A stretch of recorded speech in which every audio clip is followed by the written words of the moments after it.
and welcome to the X22 Report. My name is Dave, and this is episode 302, and today's date is February 28th, 2014, and the title of this episode is, Will the Ukrainian Coup d'etat spark World War III? Because what do we know? Well, we understand that before all of this happened, the Ukrainian government was looking at the EU, and it was looking at Russia. And of course, the EU, the United States government, thought they had it in the bag. They thought the Ukraine government was going to pick them over Russia. But the Ukrainian government looked out and said, out of all the member states of the EU, let's see how they are doing. And they looked around and they said, okay, Spain, France, Portugal, Italy, Cyprus, Greece, they're all in trouble. They have huge amounts of debt. Unemployment is ranging anywhere from 11 to 50%, and all of them are in austerity, and they can't get out of this hole. So they said, you know what, maybe we shouldn't go with the EU, let's go with Russia's deal. And they went ahead and they said, we're going with Russia, and then all of a sudden, all hell broke loose. We had the U.S. government and the EU pay people, and they spent around $5 billion or so to stage this coup d'etat, and they had riots, protesting, and they pushed the Ukrainian government out, and they put in the opposition government. And now they're reorganizing, rewriting the Constitution, rewriting laws, doing everything they possibly can, trying as fast as they possibly can to get the EU deal signed. And this is what's happening right now. Again, the United States government and the EU want the entire Ukraine. They don't want the western part of it. They want the east and the southern part of it, because that's where most of the production is. And of course, it is a strategic location because Ukraine is on the Black Sea. It also borders on Russia. So we can see they definitely want the Ukraine also to join NATO. Now, if they only get the western portion of it, it's not going to really benefit them in the way they want it to benefit them. So they want the entire country. But right now, the southern and the eastern part of the Ukraine are mostly Russian, and the Russian fleet is in the ports in the Black Sea, and Russia now has troops moving into this area, and we're seeing that it's becoming heated, and this might spark something. And again, we have to remember, the central bankers want war. They want World War III to start, because this will completely take all eyes off of the collapse, and it could be blamed on something else. And they definitely want this to go forth, and this is what they've been planning on. But before they get the war started, they want the Ukraine to sign the EU, and they rather have things heat up because they think they can keep the system going by continually pushing the debt out to more and more countries. And this is why you see the central bankers and, of course, the countries, any private Western central bank country spread around the world, and it's mostly the U.S. government. They are in the Middle East, the Ukraine, in Thailand, Tunisia, they're in Africa, and they're just pushing and pushing and spreading the empire further and further because they need to push the debt to more and more countries. This is the way the dollar continually works, and they need to keep all the natural resources on the U.S. dollar, because what happens is if a country wants to purchase oil, they have to hold U.S. dollars in reserves. And to get the U.S. dollar, one thing they have to do is they have to go and trade in their currency and take the U.S. dollar, buy those natural resources, and this props up the U.S. dollar because more dollars are being used outside of the United States. And this is what they've been trying to do. Now, we're going to head out to Cyprus right now, where, again, they're part of the EU and they're having major problems. We understand they had bail-ins, and they said the capital controls will only last about 2 weeks, maybe a month, maybe 2 months. Well, it's been a year. They have relieved some of the capital controls where you can transfer money from bank to bank, but the main capital control of people going into the banks and removing their money is still in effect, and they only can take out about $300 per day in Cyprus. And right now, Cyprus lawmakers have rejected a controversial bill to sell off state-owned assets, a condition of the debt-ridden country's rescue deal with international lenders. Now, they want to basically get their assets, and this is the whole purpose of it, and give them more debt. And this is what we see happening in all the countries. You want more debt? Well, then you have to do certain things. We need some of your assets. You have to have austerity, and we'll give you more debt. And we know you can't sustain this debt, and you'll just ask for more later on, and then we'll get more of your assets. Basically, what the central bankers do is they are looting all the countries. They're giving them worthless paper, and they're getting back assets. And you can see this happening all across Europe. It's happening everywhere there is a private Western central bank. Now, of course, all our government officials and all the central bankers, IMF, the Fed, they're all out there telling us that the economy is fabulous. It's recovering. I can't believe how great everyone is doing because everything that we're doing is working. And I'm going to say it's completely the opposite, and it's always the opposite of what these government officials, these bankers say. It is never what it seems. And when you cut through all the BS and all this stuff that the corporate media is putting out there, you see that things aren't real. And what we're seeing in France, and of course the president of France is always out there telling you how they're just coming out of this recession, and they never are. Right now, spending fell about 2.1% in the month and 0.5% year on year. It was the biggest month-on-month fall since March 2012. And their unemployment is stuck at 11%, and consumers reined in their spending on durable goods because they're afraid that unemployment is going to go higher, and they're afraid they're going to lose their jobs. Again, we are seeing a lot of layoffs happening all around the world, and I can understand why people are very nervous. Now, in Italy, jobless rate hits new record high in January. So when they tell you everything's getting better, shouldn't that mean that unemployment comes down, not up? Well, official data shows that Italy's unemployment rate has hit a new record high of 12.9% in January. And the country is completely struggling, and the jobless rate among those aged between 15 and 24 rose to its highest level at 42.4% in January. And again, you have to remember the youth between 15 and 24, that is the future of the country. These are the people who are supposed to be getting jobs, and they're supposed to be spending money, buying cars, then eventually buying homes, having families. But again, in all of these countries, the youth unemployment is very, very high. These youths coming out of college or coming out of high school can't find work, and if they do find work, it's always part-time, making a little bit of money, hardly any. And they usually end up living with their parents. And this is not a good sign for the future at all. Now, in Australia, they are showing signs that there are problems. Economists expected Wednesday's data to show the economy grew a mediocre 2.5% on a year in the fourth quarter. That compares with 2.3% in the third quarter, well down from rates close to 4% in 2012. So a year ago, it was much better off, and now we see a decline in the economy, and we see that things are just not getting better. And again, unemployment in Australia rose to 6.0% in January. It's the highest level in more than a decade. So you tell me, when we look across the world, we are just seeing bad news. We're just seeing things are getting worse. It's making it harder and harder for people to live. Prices of goods are going up. People have to go into their savings. People have to take out payday loans. We are seeing this happen all across the globe. Now, here in the United States, we've been seeing layoffs. We've been seeing retail stores closing. And right now, Loehmann's, they're closing the last of their 39 stores. And again, this company was started in 1920, and now it will no longer exist. And we also see retailer Dots will close around 359 stores.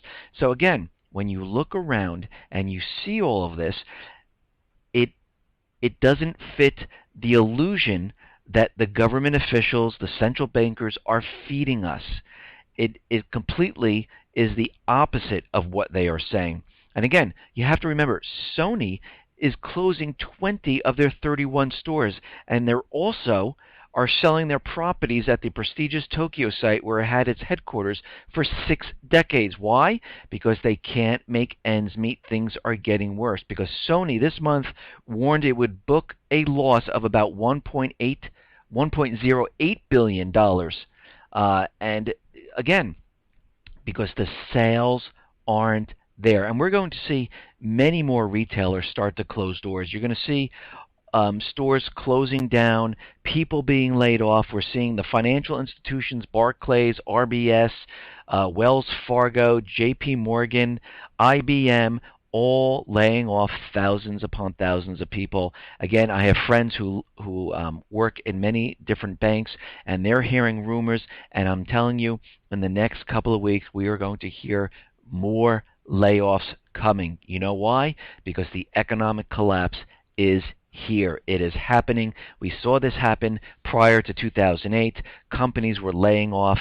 We saw real estate plunging. We're seeing the same thing happen now. Yesterday, I discussed the investment and investment hedge funds, the big money, the smart money, if you like to call it that, all trying to get out of real estate right now because they realize real estate is imploding. Now, the revised fourth quarter GDP tumbled 26% from the initial estimates to 2.4. Q4 GDP that had an annualized GDP at 3.2%, 1 month later, and the number has been cut by 25%, 26% if you round up, to 2.4%, following a substantial downward revision to personal consumption, which dropped from 3.3 to 2.6%, well below the 2.9% expectation. So you can see it is completely not going the way they thought it was going. Now, again, they keep the illusion out there because what we're seeing right now is that the Michigan consumer confidence has ticked up. So people are out there going, oh yeah, the stock market, look, it's hitting all-time new highs. Everything must be good. I don't have a job. I don't have money in my pocket, but the stock market's doing well. So that must mean the economy's doing well. It must be me. Maybe it's me. I'm trying to find a job, and I have friends who are in the technology industry. They've been recently laid off from their jobs, and they've been putting resumes out there, and guess what? Crickets. They haven't heard anything. They're continually putting out resumes every week. They cannot find work at all. And again, this is not because of the person. It is because of the economy and the way things really are. And I remember, and this has to do with real estate. I remember when I was selling my home in 2008. I lived in the New York region in that area. And again, this was prior to October of 2008. I started selling my house in January of 2008, and people were telling me, and no one understood what was going on at that time, and they were out there saying, you know what it is? And this was during the springtime, you don't have flowers outside of the house. That's why it's not selling. Oh, you don't have this. And of course, all around me, house prices were continually dropping. And they were trying to tell me, oh, you don't have the house stage. You don't have it. You got to get rid of some of the furniture. You got to paint. You got to do this. And they're making you change everything because they're blaming it on you when it really was the economy. So those people who are looking for work, it's not you. It's not your resume. It's not your expertise.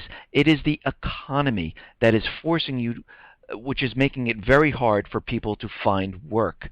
And we can see this happening all again. Retail is coming down. Housing is coming down. Yes, the stock market's being pumped up, but look what is happening. Stores are closing. People don't have the money to purchase. Housing, mortgage applications are plunging. People are being laid off from the mortgage departments because there's no business there. And we can see that all this is an illusion to keep everyone's eyes on the stock market. And again, the stock market closed on Friday, and everything is up, and everything looks fantastic. And of course, the Fed is out there. And again, we saw the Fed out there in 2008 saying they have everything contained. They do not predict a recession anytime in the future. And of course, it happened in October. And I believe they said this in January and in April of 2008. And of course, the same year the recession started. But we have the Fed out there now, and they're downplaying the worries about the U.S. growth. Don't worry about it. Everything is fine. We see growth. And they went on to say, despite recent signs of possible slowdown, the growth story of the U.S. economy remains intact. It reminds me when the Fed said that the subprime was contained. Recent bad weather in large portions of the United States is having an impact on the economic activity. I'd still project that 2014 would have stronger GDP growth than 2013. Really? With all these retail stores closing, with the car manufacturers channel stuffing the car lots, they can't even put more cars on the lots. They can't get rid of the cars on the lots, but they're going to see better growth. We're going to have a sort of steady pace of growth going forward. Federal Reserve should stop large-scale asset purchases entirely, said Fisher. So we can see what's happening. They're trying to convince everyone out in the corporate media, and all those people are still sleeping out there, that the economy is doing well. Look at the stock market. It's going up. And listen to what the Federal Reserve is saying, that the economy is growing. It's going to be better this year in 2014. Now, of course, they said this last year that it was going to be better. France was out there saying that their economy was coming out of recovery. Spain was out there saying that they're coming out of the recession and into a recovery. Italy said the same thing, but now we can see unemployment is rising in all these countries. They can't. More layoffs are coming. They can't grow their economy. They need to take on more debt, and things are just getting worse. This is the illusion that they want everyone to be keeping their eye on, because they understand this. When this economic collapse hits, it's going to hit hard, and they don't want anyone to realize that it is coming. And this is why they keep suppressing gold, because they're not going to let any indicator show that there are problems. And if gold started to rise quite a bit, and there was an article in Bloomberg that, yes, there is manipulation in gold, and of course we already knew this because we can see the smackdowns every so often, but they're keeping gold down. And this is perfect for you and me at this time to purchase gold. Now, I have no affiliation with any gold dealers. I do not sell gold or silver. I have nothing to do with it whatsoever. You go out to wherever you want to go out to do it. I go to my places where I buy my gold and silver, and I accumulate gold and silver every month. I take a portion of my income, and I go ahead and I buy. Sometimes it's only 10 ounces of silver. Sometimes it's 4 ounces of silver. Sometimes it's only a quarter of gold. So not a full ounce, but a quarter of an ounce. So I don't do everything all at once, and I've been doing this for quite a long time now. And again, you don't have to go out and purchase 75 ounces of gold right now. But again, we're coming to the end now, and if you're just joining the preppers and getting food and water, I would probably concentrate more on food and water and supplies than I would gold, and I would probably keep cash someplace safe so you have it. But if you do have the money to do it, that's what I would probably start doing. Okay, now Obamacare. Obamacare, we know what this is. We know that this is a cash grab. We know that the entire thing is about taxing the people to create revenue, to help maintain the government, and to sustain the debt. That's all it's about. But Harry Reid was out there, and he's saying that all these claims and all these stories about Obamacare victims are completely untrue. The system is perfect. Everyone should stop complaining. And again, we know that this is completely false, because anything they say is completely opposite. And we see many, many stories that are coming out there. People are having problems. Millions of people, their health insurance was canceled. They can't get the health insurance. And we see this happening all over the place. And there was one woman saying, well, this is absolutely ridiculous. And this is Eileen Benthal's 17-year-old daughter. Johanna was born with a congenital malformations in her brain and has undergone about 89 surgeries in her life. And Benthal said they lost their doctor, and all out-of-state coverage due to the new regulation in the Affordable Care Act. There were three options for them on the New York Stock Exchange and the New York State Exchange, but Benthel described them as far less superior to the options we had. Benthel was outraged over Reed's comments, and she went on to say, "I was so offended. I spent the last 3 months working more than a part-time job for me to secure insurance after termination that happened that fall." And she wants an apology, and she is really angry at what they're saying, because the government officials, they don't care about the people. They don't care about the people at all. All they're interested in right now is getting more revenue from you, because you are the sheep, you are the cattle, and they want your money. This government that is in power right now is not for the people anymore. It is completely corrupt. They need to be removed, and we need to start this whole thing over again. Now, a couple reports ago, we talked about DHS trying to get a national license plate tracking system. And I've seen this report that came out, and right now, DHS's solicitation for bids had nothing to do with asking a contractor to build a nationwide license plate tracking database. Such a database already exists. The solicitation was more than likely merely a procedural necessity towards the goal of obtaining large numbers of agency subscriptions to said database, so that ICE agents across the country could dip into it at will, as many have been doing for years already.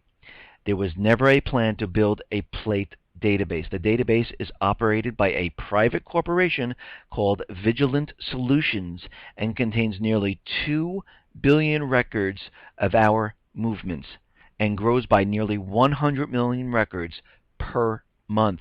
DHS wants to track you everywhere you drive. And I've said this before. DHS is coming after terrorists. They are the anti-terrorist division of the United States, who report directly to the government officials. It has nothing to do with the military. They come after domestic terrorists. Who are the domestic terrorists? The people who are against the present government that is in power right now. You are a terrorist if you speak out against this government, and they understand this. And this is why they want to track every single person. This is why they're coming up with the Real ID system. This is why all of your information, your DNA, your fingerprint, your iris scan, all your information will be sent up to the federal database so you could be tracked. And in this 100-mile constitutional free zone, which is completely null and void because there is no such thing. But again, those people who believe in it will believe in it, and they'll think it exists. They will have checkpoints where they'll ask for your Real ID, and all the states have to be in compliance with this Real ID system. So again, one other thing they're going to do to track you is they're putting an RFID chip inside your license, because they understand, and I've said this before, they understand that you just carry this wherever you go, so it makes it very easy for them to track you. And this is what they've been trying to do, and they are pushing their agenda forward to do this. Okay. Now, we understand that Russia is moving into the Arctic. Now, why are they moving into the Arctic? Well, it's because the U.S. is moving into the Arctic. Canada is moving into the Arctic. And the U.S. Navy is mapping out how to expand its presence in the Arctic. The Arctic is all about operating forward and being ready. We don't think we're going to have to do war fighting up there, but we have to be ready, said Rear Admiral Jonathan White. The Navy is conducting a submarine exercise in the Arctic next month. The Navy's updating roadmap noted that the Arctic has significant oil, gas, and mineral resources, including some rare earth minerals now supplied mainly by China, and estimated hydrocarbon resources of over $1 trillion. So this is why there is a fight to the Arctic. And again, they will be using this to put bases and to have a strategic location when war starts. And we understand that this is what is happening. Now, We understand that the U.S. continually bashes China about human rights violations, and China now is sending it back to the U.S. China decided to strike back at the U.S. with its own report on U.S. human rights. The U.S. posing as the world judge of human rights, the U.S. government made arbitrary attacks and irresponsible remarks on the human rights situation in almost 200 countries and regions, again in its just released reports from China. The U.S. carefully concealed and avoided mentioning its own human rights problems, it adds. The report calls the U.S. tapping program, codenamed PRISM, which exercises long-term and vast surveillance both at home and abroad, a blatant violation of international law, and it seriously infringes on human rights. The U.S. has carried out 376 drone strikes in Pakistan since 2004, causing deaths of up to 926 civilians, according to the report. Rates of unemployment for the lowest income families have topped 21%. The homeless population in the U.S. kept swelling, and it had climbed 16% from 2011 to 2013, it added. There are also a large amount of child laborers in the agricultural sector in the U.S., and their physical and mental health was seriously harmed. So China has been putting their spin on human rights and striking back at the U.S. They also, like I reported yesterday, they stood up at the G20 and said, listen, it's not us who's doing this to the economies of the world. It is you. It's the central bankers. The economy is fake. You're just printing money. Nothing backs the dollar.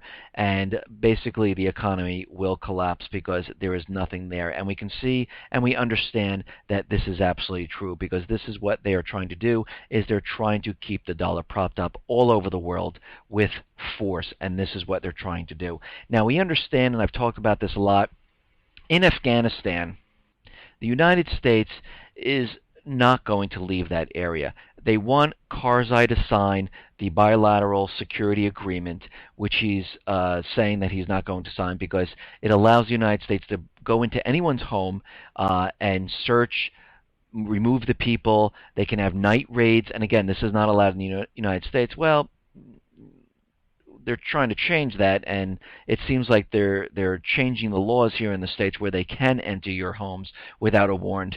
But right now, Karzai is out there saying, I will not sign this if this is in there. The United States wants to keep it in there. And what's happening is Karzai is his term is up, and he's waiting for the next government to come in. And the president, made a threat that we'll pull all our troops out of Afghanistan, which they're not going to do because they have the poppy fields, which they grow, which produces opium, which they use to pay for their covert operations. China is also in Afghanistan. Afghanistan is also a strategic location because it borders on Russian states, and they understand that China is helping the Afghan people with their infrastructure, and they're mining copper, and they have a very big copper deposit in Afghanistan. So they're not going to leave. And of course, they're threatening that security in the area might completely fall apart, and we can see that something might happen in the area where you might need the United States in there. And what are they talking about? And again, we know what they're doing. Al-Qaeda is a paid CIA outfit. Now, it depends. Now, this is where it gets a little confusing. Al-Qaeda is a paid CIA outfit, and they use them to terrorize different areas, just like they said Al-Qaeda, terrorized the United States with 9/11. Al-Qaeda in the Middle East are the people of the country fighting back against the U.S. government and the central bankers, and they call them terrorists, Al-Qaeda terrorists, because they want their countries back. The same thing in Africa. If they have the puppet government, the Al-Qaeda or the Al-Shabaab terrorists are the people who want their country back. But in this instance, the CIA Al-Qaeda are their paid force, which they're going to use to terrorize the people in Afghanistan. And again, Al-Qaeda, what this goes on to say is Al-Qaeda is laying the groundwork to relaunch in Afghanistan following the withdrawal of the United States and other international forces. They have intel that says al-Qatari has been cementing local ties and bringing in small numbers of experienced militants to train in a new generation of fighters. U.S. military and intelligence officials say unless they can continue to fly drones and jets from at least one air base in Afghanistan, uh, you know, the Afghan people are going to be susceptible to these terrorist attacks, and we cannot protect them. And you can see what they are doing. They are building a situation, a crisis, where the Afghan government will say, all right, we'll sign this. Please help us. They're attacking us everywhere. And then they'll have the agreement signed, and the United States will say, stay in Afghanistan until, 2020 or something, because they were never going to leave. They're never going to leave the natural resources. They're never going to leave the strategic location. It's not going to happen. Now, out in the Ukraine, the Crimean people out there are saying that they want broad autonomy and they want to staying part of the Ukraine. And this goes on to say that they want their own kind of independence while they're still kind of staying part of the Ukraine. And of course, they don't want this to happen. The opposition, the United States, the EU, they want the entire country under their control. And again, Russia is moving forces. Yesterday, 2 ships sailed into the Black Sea. They have ships and troops mounting in Crimea, and they are getting prepared, and they are getting everything set up. They're putting everyone on high alert. They have about 2,000 Russian troops there, military jets, and all other type of military assets in the area. And right now, the Ukraine acting president starts a briefing, and the leader says Russia starts aggression against his country. Ukraine says Russia invaded Ukraine under guise of exercise.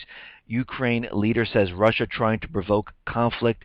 Ukraine leader says Russia seeking to annex Crimea. Ukraine says will defend its independence. Now we can see what's happening here. Russia moved in. It's protecting all of its assets. It's protecting its naval bases. And again, Russia responded. The movements of the Russian Black Sea Fleet armored vehicles in Ukraine's Autonomous Republic of Crimea are in full compliance with Russian-Ukrainian agreements, and this is what Moscow said. And they're saying that the Russian Foreign Ministry has passed a reply to the Ukrainian side on the movement of the Black Sea Fleet armored vehicles in Crimea, which is caused by the necessity to provide security for the Black Sea's fleet naval deployment areas of Ukrainian territory, which happens in full accordance with basic Russian-Ukrainian agreements on the Black Sea Fleet. So, again, Putin knows exactly what is going on in the Ukraine. He understands the U.S., the EU are completely behind this. He understands he's not going to give the south and the east of the Ukraine to the United States and the EU. This is why he is moving all his forces. This is why they are on high alert. This is why he has everything in position, because he wants to see what their move is. Is he going to attack? I don't think so. I think he's going to wait to see what they do. And this way he can turn it around and say, listen, they're the ones who came in here. We are protecting the area. Now, he is trying strategically to starve out and collapse Kiev and the new opposition. You know, they stopped oil coming into the Ukraine, and right now they're saying that Kiev has no money to pay off its debts. People are having a very rough time. The government's having a very rough time. They haven't signed the deal with the EU. There is aid coming from other countries, but it is not enough to sustain them. And right now, because they're having a very tough time in Kiev, in the whole entire area, Ukraine imposes capital controls, and they're limiting foreign currency withdrawals.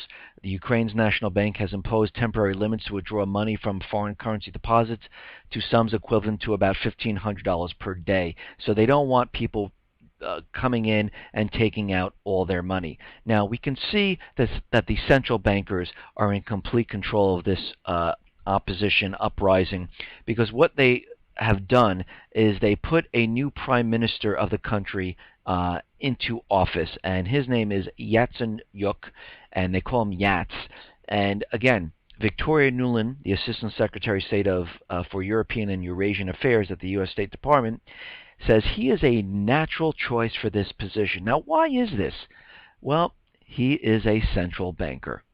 He is a central banker that they put into power. And Yats, she went on to say, Yats will deliver Ukraine to the international bankers. So you can see exactly what is going on. This has nothing to do with democracy. This has nothing to do, and this just doesn't go with the Ukraine. It goes around the whole world. It has nothing to do with freedoms. It always comes back to the same thing. Central bankers wanting to put the countries on their system to sell the natural resources using the EU or the US dollar. That is it. And again, this is what they're doing right now. Now, of course, the United States is out there, and the Vice President Biden decided to call the Ukrainian Prime Minister Yats, and he called him and welcomed the formation of the new government in Ukraine. And the Vice President reassured the Prime Minister that the United States will offer its full support as Ukraine undertakes the reforms necessary to return to economic health. Of course, the central bankers in the U.S. will deal with the central banker in the Ukraine to help them put them into debt. And that is exactly what they are looking to do. Now, in my other reports, I went on to say in Libya that they were having problems, and the puppet government there is kind of losing the battle, and the United States is kind of worried. New U.S. intelligence sees Libya out of control. The United States does not envision a significant improvement in Libya's security. The U.S. intelligence community has assessed that NATO efforts over the next year would not end militia domination over much of Libya. Armed militias are set to control much of Libya, including the oil industry. And this is what they're worried about. Because if Libya and the militias decide, you know what, we're going to sell this oil using something else than the dollar, this will be a very big problem. You will see the United States move in very, very quickly because they will not allow this to happen. The assessment said Libya's military and security forces would require years of force development until they could regain control over the North African state. And the United States has agreed to develop Libya's security forces with assistance from Washington and NATO, and plans to establish the General Purpose Force, meant to have an initial strength of 8,000 officers. So they're going to try to put this into place to keep the country going. And when it falls, you will see something happen where they'll have to say, we need to get into Libya. And if it falls tomorrow or the next day or the day after, you will definitely see something happen. Now, we talked a lot about Syria, and we understand that the rebels, and I've said this in many reports, were keeping them from moving the chemical weapons out of the country. And of course, the United States was out there saying, this is taking too long, they're stalling, and this is being done on purpose. Well, a UN report came out, and it did say the following. Groups of armed extremists have twice attacked convoys transporting war chemicals to the seaport of Latakia, the chemicals that should then be taken out of Syria. This came in a statement by the UN Secretary General Ban in his monthly report to the UN Security Council. And they're saying that the rebels in these countries are continually keeping them from moving the chemical weapons. Now, moving on to Iran. I've talked about Iran and how the central bankers, the U.S. government, have been trying to infiltrate the banks, and they're very, very worried about any other country doing business with Iran. And right now, there's a report out there saying the United States government is worried about Iran's rising oil sales. Signs of an expansion in Iran's oil trade have worried U.S. legislators seeking to pressure the nation over its nuclear program. Official figures indicate that China has boosted purchases of unrefined petroleum from Iran by almost 30%. And you have to remember, this oil right now is not being sold using the U.S. dollar. And this is why they're concerned. They don't like this. They want all of this on the U.S. dollar so they can continually prop up the dollar and push the debt out to many more countries.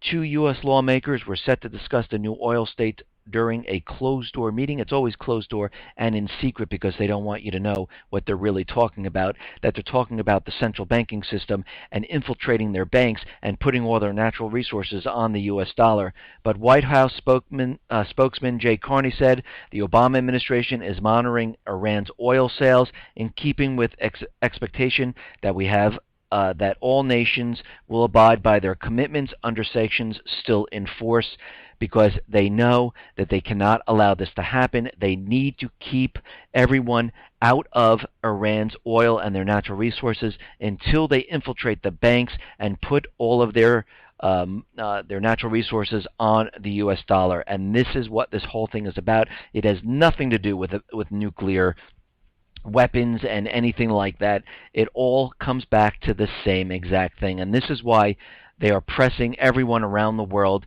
not to do business with Iran, because they are not getting the piece of the action. Now, there is a special ops chief saying that the threat from al-Qaeda is much more broad today than it ever was. Head of the U.S. Special Operations Command, Admiral Bill McKibben, said Thursday that the threat posed by al-Qaeda is much more broad today and that it was metastasizing, with affiliate groups surging in Iraq, Syria, Yemen, and North Africa.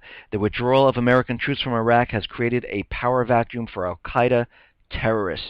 And this goes on to say that they are very worried about all these terrorists coming back to the U.S. And we've seen many, many reports on this, and they continually say this over and over and over, trying to brainwash everyone that there will be terrorists coming to the U.S. Now, on cyber attacks, the Chinese army, they're saying, are going to be in all your appliances.